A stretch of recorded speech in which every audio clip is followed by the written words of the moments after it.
In the news, the American president, Wednesday, defended the historic agreement reached with Iran Tuesday.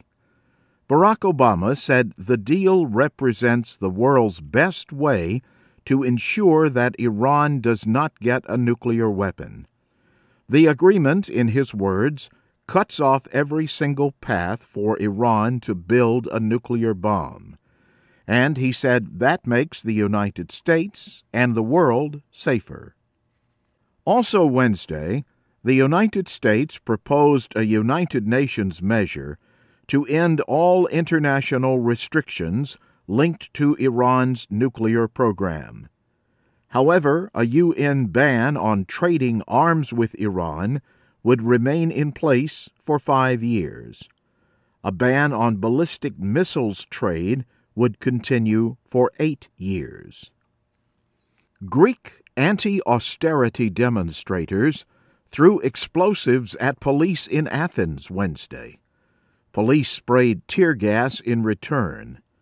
The protest took place near the Parliament building.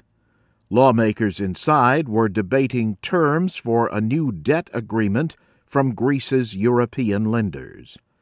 The violent activists ended otherwise peaceful demonstrations. Thousands of people had marched through Athens to protest the latest austerity measures. Greek lawmakers are to vote on the measures early Thursday. A German court has sentenced a 94-year-old former Nazi officer to 4 years in prison. Oskar Gröning was found guilty of involvement in the murders of hundreds of thousands of people. The crimes took place at the Auschwitz death camp in Poland over a 2-month period. Oskar Gröning admitted moral guilt at the start of the trial. He worked in the death camp for several years, collecting and counting the belongings of the Jews as they arrived. The trial dealt only with a 2-month period in 1944 of his time at the camp. The Switzerland-based team, attempting to fly a solar-powered plane around the world, says the flight has been delayed until next April because of damage to its batteries. The team says the batteries on the Solar Impulse 2 overheated during its 5-day flight from Nagoya, Japan, to Honolulu, Hawaii, on June 30th.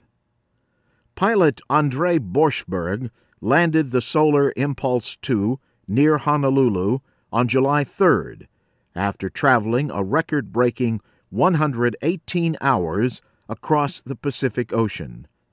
It was the most dangerous part of the plane's 35,000-kilometer trip around the world because there was no place to land in an emergency.